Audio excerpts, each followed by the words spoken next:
Hi guys, உங்கள் எல்லாம் ரொம்ப நாள் கழிச்சு பார்க்குறேன்னு நினைக்கிறேன். நடுவில் ஏன் வீடியோ வரலன்னா சம் மிஸ்யூஸ்லாம் சொல்ல மாட்டேன், கையில் ஃபோன் இல்லை, அதனால தான் என்னால் வீடியோ அப்லோட் பண்ண முடியல கைஸ். இதில் 6th வேறு போயிட்டேன்னா ஹோம்ஒர்க் அள்ளி கொடுக்குறாங்க. அதில் மேக்ஸு முடிக்கிறதுக்கே ஒரு மணி நேரம் எடுத்துக்கிட்டேன். என்ன பண்ணேன்? ஓகே, இந்த வீடியோ நாம் என்ன பார்க்க போகிறோன்னா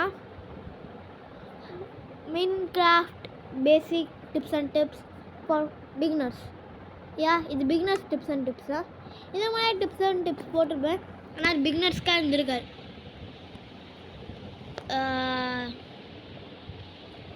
மைன் சர்வைவலே இருக்கட்டும், நடுவில் இது வேணால் மாட்டிக்கலாம்.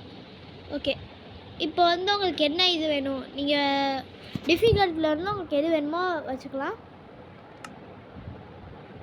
இல்லை இதில் உங்களுக்கு ஃப்ளாட் வேர்ல்டு வேணுமா, இல்லாட்டி ஸ்டார்டிங் மேப்பும் போனஸ் டெஸ்ட்டும் நீங்கள் பிகினராக இருந்தால் அது ஆன் பண்ணிக்க நல்லது. ஆனால் அது ஆன் பண்ணாமல் இருந்தாலும் உங்களுக்கு இது மல்டிப்ளேயரு, இதை பற்றி நான் அப்புறமா சொல்லித்தரேன். ஓகே, அதில் தான் ஸ்டார்டிங்கில் அவங்க கொடுக்குற பேர் எல்லாம் வச்சுட்டாலே வேர்ல்டு க்ரியேட் பண்ணிக்கலாம்.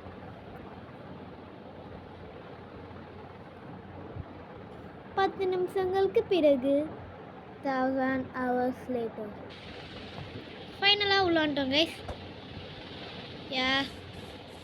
என்னை இப்போ இந்த பயாமி பேர் வேறு மறந்து போச்சே.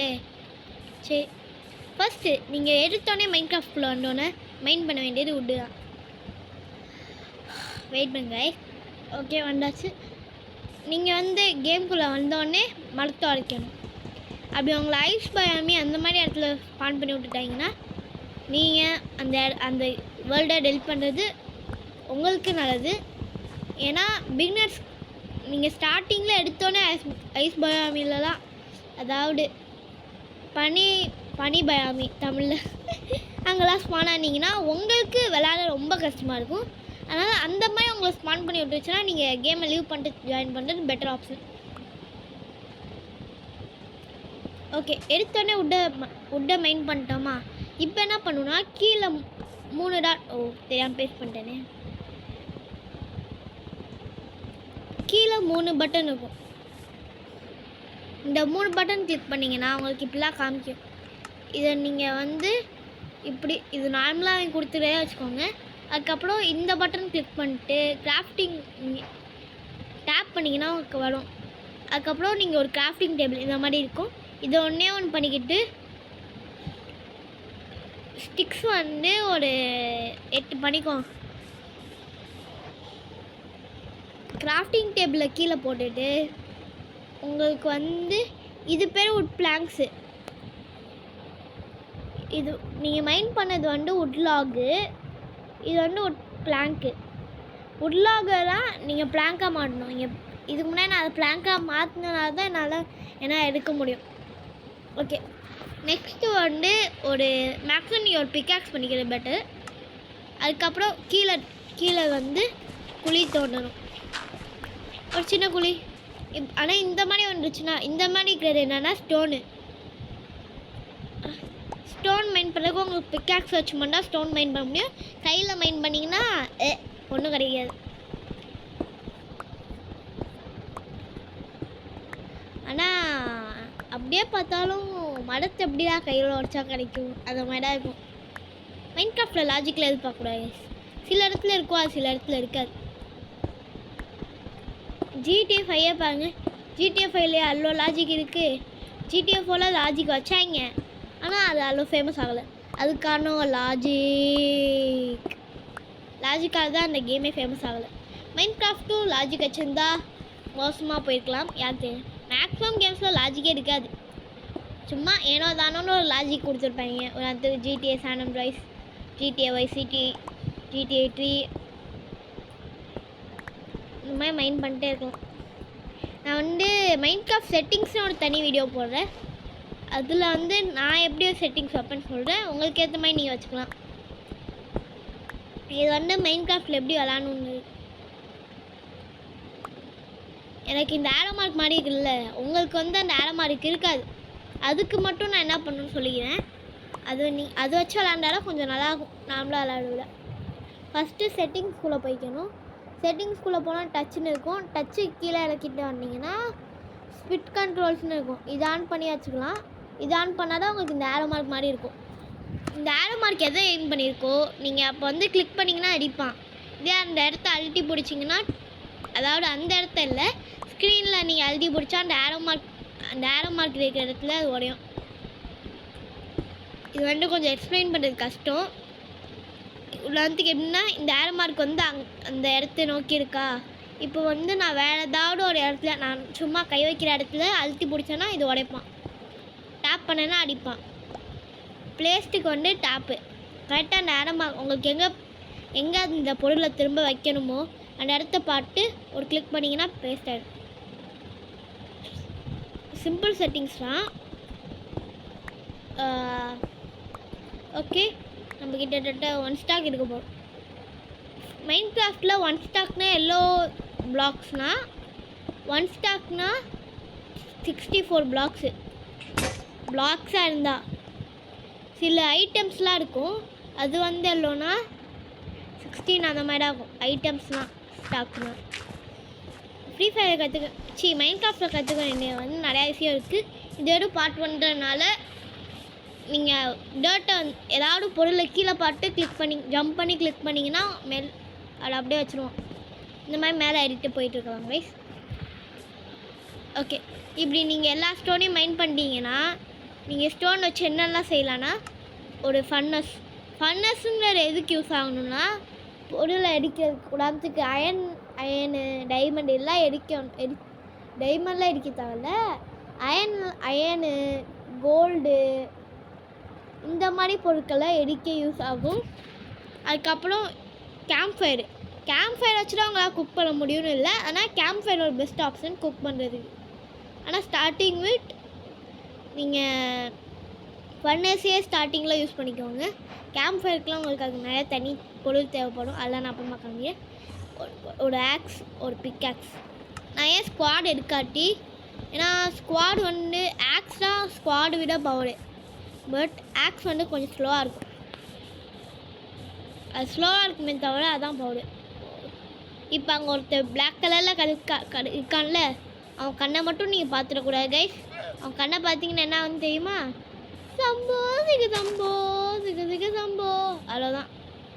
ஏன்னா உனக்கு நான் டெக்ஸ்டையும் பேசி காமிக்கிறேன். அவன் கண்ணை மட்டும் பார்த்து வைங்க. பார்த்தா அவ்வளோதான். தலைவடுத்து நானுங்க அப்படின்னு அடிப்பான். ஆனால் இவன்கிட்டேருந்து நம்ம கதை முடிச்சான். பரவாயில்ல, சொன்னேன்ல இவன் கண்ணை மட்டும் பார்த்து அடிங்கன்னு. இப்போ புரியுதா என்னென்னு? இவன் பேட எண்டர்மேன் யாருன்னா, இவனுக்கு தனி ஸ்டோரி இருக்குமா இருக்கான்லாம் எனக்கு தெரியாது. ஆனால் எண்டர்மேனுங்கிற ஒரு மான்ஸ்டர். இந்த மான்ஸ்டர் நீங்கள் அதனோட கண்ணை பார்க்காத வரைக்கும் சும்மா இருப்பான். பார்த்துட்டீங்க அவ்வளோதான், போட்டு தள்ளிடுவான். அவ்வளோதானா போட்டு தள்ளிடுவான். அவ்வளோதான் கைஸ். என்ன என் பிக்காக்ஸை காணோம்? கஷ்டப்பட்டு பண்ணேன்டா பிக்காக்ஸு. டேய் எங்கடா போச்சா? எடுத்துட்டேன். ஓகே, இது இந்த மாதிரி இருக்குங்களா, இதான் லாமாஸ். இதை நீங்கள் அடிச்சிங்கன்னா போதும். சீ கர்மத்தை மாற்றி துப்பிக்கும் கைஸ். நம்ம மேலே துப்போம். இது வந்து என்ன அடிக்கிற போல இந்த இது மேலே அடிச்சிருச்சு. இதில் நீங்கள் ஏறலாமே தவிர சவாரிலாம் செய்ய முடியாது. இது என்ன மாட்டி சண்டை போட்டுருவோம். ஏய் யோ, பட் இது வந்து ஒரு நல்ல கீச்சர் கைஸ். இந்த டைம் கூட பண்ணலாம். ஆனால் நான் ஒரு ஓல்டு பிளேயர்ன்றனால இந்த விஷயம்லாம் எனக்கு தெரியாது. அதனால் sorry bro, I don't have any option. இல்லாட்டி ஆனால் இது கொண்டா ஒன்றும் கிடைக்காது. இதை டைம் பண்ணலான்னு தான் நினைக்கிறேன். எனக்கே சரியாக தெரில கைஸ். நான் Minecraft old player guys. New திங்ஸ்லாம் எனக்கு தெரியாது அவ்வளோக்கா. ஓகே, நீங்கள் வந்து சீப்பை தேடி போகணும். ஏன்னா சீப் தேடி கொஞ்சம் கிளிச்செல்லாம் இருக்குது. சீப்பை தேடி போனால் தான் உங்களுக்கு வந்து அதை கொல்லணும். அது கொண்டா உங்களுக்கு என்ன கிடைக்கும்னா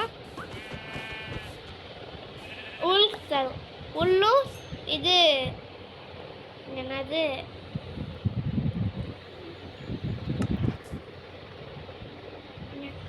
மீட்டு மட்டனும் தரும்.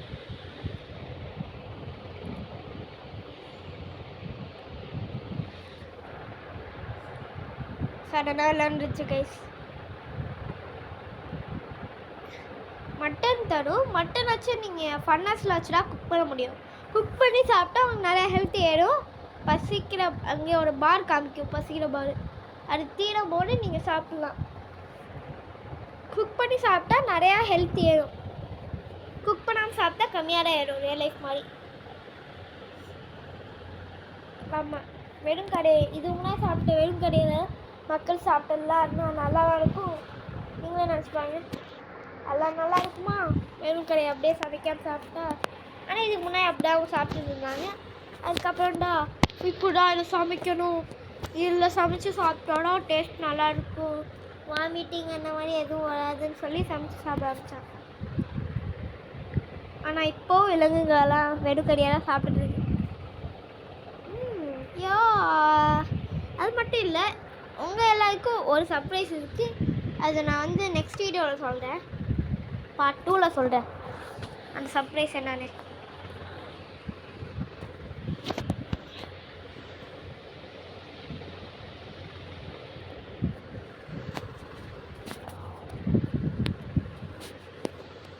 Iron golems will fight for you. Iron golems. Tick tick tick tick. Okay guys, நீங்கள் என்ன பண்ணணும்னா வெள்ளை கலரில் காட்டை மெயினாக கொல்லணும். அப்படி உங்களுக்கு வந்து வெள்ளை கலர் ஆட்டு கிடைக்காட்டி கலர் கலராக இருக்குது, ஒன்று வெள்ளை கலரில் இருக்குது, இன்னொன்று ரெட் கலரில் இருக்குது, இன்னொன்று பிங்க் கலரில் இருக்குது, இல்லை வேறு ஏதாவது கலரில் இருக்குன்னா அதுக்கும் ஒரு டிப்ஸ் இருக்குது. அது என்ன டிப்ஸ்னால், இப்போ நான் கொண்டு இல்லை ஒரு ப்ரௌன் கலர் ஆடு, இது எப்படி நான் இதே அதாவது ஒரே கலர் ஆடு உள்ளே வச்சுட்டா நம்மளால் பெட் செய்ய முடியும்.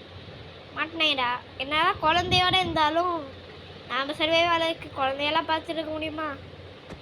வெயிட் பண்ணு. அப்போ நான் இதுக்கு முன்னாடி சாவிஷெல்லாம் கவுண்டு கிடையாதா? அட போங்கடா, ஏற்கனவே ஒரு ஆடு கொண்டேன்டா.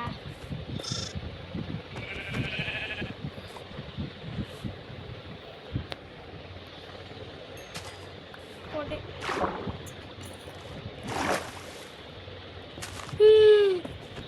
அதான் அம்மாவும் செத்துட்டாங்க, நீயும் செத்துட. நைட் அதுக்குள்ளே கண்டுபிடிக்கணும். நைட்டாகி அரை மணி நேரம் கழிச்சுட்டா நான் கண்டுபிடிக்க கூடாது. ஓகே கைஸ், எனக்கு 3 வெள்ளை கலர் ஆடு கிடச்சிருச்சு. அப்படி கிடைக்காட்டி நீங்கள் ஒரு பிகினராக இருந்தால் நான் சொல்கிற டிப்ஸ் யூஸ் பண்ணலாம். ஆனால் அதுக்கு முன்னாடி இவன் தான் கைஸ் ஸ்கெலிட்டனு ஏரை விட்டே சாப்பிடிப்பாங்க கைஸ். என்கிட்ட மட்டும் மாட்டியாதீங்க கைஸ், இல்லாட்டி செத்துருவீங்க கைஸ். நைட் டைமில் தான் எங்களாம் வருவாங்க. எங்களுக்கெல்லாம் சூரிய வெளிச்சம் பட்டுச்சுன்னா இவங்க சூரிய வெளிச்சம் பட்டுச்சுன்னா இவங்க மேலே அவங்க உயிரோடையே இருக்க மாட்டாங்க. தூங்கலான்னு பார்த்தா தூங்க விட்றாங்களா? இதோ இப்படி இருக்கா அதில் சாமி, அவங்களுக்கே தெரியும் சாமி என்ன பண்ணுவான்னு. இதோ இப்படி இருக்கால பச்சை கலரில், இவன்கிட்ட மட்டும் போயிடாதீங்க, ஏன்னா இவன்டா பிளாஸ்ட்டு பக்கடி. முடிஞ்ச அளவுக்கு இவங்கிட்டேருந்து மட்டும் தள்ளிடுங்க, இல்லாட்டி இப்போடா எக்ஸ்ப்ளோர்ட் ஆகி வெடிச்சிடுவாங்க கைஸ். எக்ஸ்ப்ளோர்ட் ஆகிடுவாங்க கைஸ். வந்து எக்ஸ்ப்ளோர்ட் ஆகிடுவான். ஓகே வெயிட் பண்ணுங்க. எனக்கு கைஸ் நான் லூட்டெல்லாம் எடுத்துகிட்டு போய்க்கிறேன். லூட்டில் எடுத்துட்டு ஓகே கைஸ், நான் எவ்வளோ மோட்டோ எடுத்தவனை பார்த்தேன். இதோ இவன் தான். இவன் பக்கத்தில் போயிடாதீங்க, இவன் தான் வச்சு அதான் சூனியக்காரியான்னு இன்னும் மைண்ட் கிராஃப்டே கன்ஃபார்ம் பண்ணல கைஸ். இவன் நீங்கள் இப்போதைக்கு அடிக்கிற வேஸ்ட்டா எத்தனை வச்சு இவன் வந்து உங்கள் மேலே ஒரு பாய்சன் இதை த்ரோ பண்ணுவான். அதான் அவன் பக்கத்தில் போகக்கூடாது. அது த்ரோ பண்ணதுக்கப்புறம் என்ன ஆகும் தெரியுமா? அவன் ஹெல்த்து டிக்ரீஸ் ஆகிட்டே இருக்கும். டிக்ரீஸ் ஆகி லாஸ்ட்டு ஒரு ஹெல்த்தில் வந்து நிற்கும் கைஸ். அதான் சொல்கிறேன், என் பக்கத்தில் மட்டும் போயிடாதீங்க. இருப்பாங்க எப்படியாவது நான் எனக்கு சர்வே ஆகுதுன்னு பார்த்துட்ருக்கேன். ஆனால் என்ன சர்வே பண்ண முடியல. அதுக்கான நான் உங்களுக்கே தெரிஞ்சிருக்கோம். இப்போ வந்து இவன் வந்து வெடிக்க போகிறான். ஓகே, நான் எஸ்கேப் ஆகலான்னு நினச்சேன், ஆனால் எஸ்கேப் ஆக முடியல.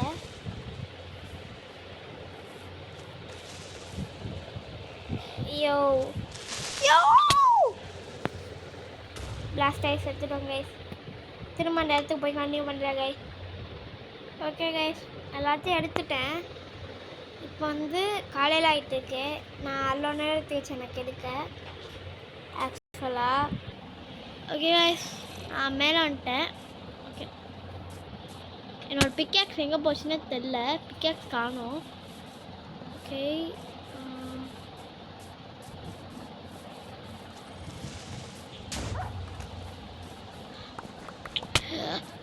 holy shit bro, don't attack me. Don't want to die bro, please leave me, please. Finally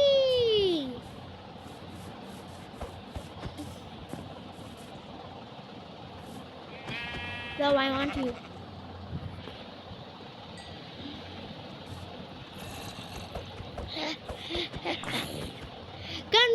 Don't come. Okay, இப்போ வந்து நான் ஃப்ரீயாக இருக்கேன். 3 உள்ளே இருக்குது, அதாவது ஆட்டு முடி 3 இருக்குது. இப்போ வந்து கொஞ்சம் வுட் எடுத்துக்கணும். நெக்ஸ்ட் என்ன பண்ணணும்னா பெட்டு, இவங்களே காமிப்பாங்க எப்படி பெட்டு செய்யணும். பெட்டு செஞ்சுக்கணும். அதுக்கப்புறம் வைக்கணும். என்கிட்ட வந்து ஒரு ஆரஞ்சு கலர் ஃப்ளவர் இருக்குது. இந்த ஆரஞ்சு கலர் ஃப்ளவர் வச்சு நீங்கள் என்ன பண்ணலாம் நான் சொல்லித்தரேன். ஃபஸ்ட்டு கிராஃப்டிங் டேபிள் ஓப்பன் பண்ணிக்கலாம். அதுக்கப்புறம் கிராஃப்டிங் டேபிள் இதை வச்சுட்டா உங்களுக்கு ஆரஞ்சு கலரில் ஒன்று கிடைக்கும். இப்போ நீங்கள் இது 2 வச்சா உங்களுக்கு ஆரஞ்சு பெட் கிடைக்கும். அதாவது எல்லோ பெட்டு தப்பாக சொல்கிறேன். இதில் வந்து நீங்கள் ரீஸ்பான்ஸ் பாயிண்ட் செட் பண்ணிக்கலாம். அப்படின்னா என்னன்னா காமிக்கிறேன். படுத்தாமே வீடனே வீடு இதை பார்த்தீங்களா, நீங்கள் ரீஸ்பாண்ட் பாயிண்ட்டை செட் பண்ணிங்கன்னா எங்கே உங்கள் பெட் இருக்கோ அங்கேயே உங்களை டெலபோர்ட் பண்ணி விட்ரும். ஆனால் இதில் ஒரு விஷயம், நீங்கள் ரீஸ்பாண்ட் பாயிண்ட் வச்சுட்டு பெட்டை உடச்சிட்டிங்கன்னா நீங்கள் ஃபஸ்ட்டில் எந்த இடத்துல ஸ்பானாக நீங்கள் கேம் ஆரம்பிக்கும் போது அந்த இடத்துக்கே திரும்ப போகிற மாதிரி இருக்கும். அதனால் பெட்டை மட்டும் உடைக்காதீங்க, பெட்டை உடச்சிட்டாதீங்க. ஓகே, பார்ட் 1 உங்களுக்கு பிடிச்சிருக்குன்னு நினைக்கிறேன் கைஸ். பாய்.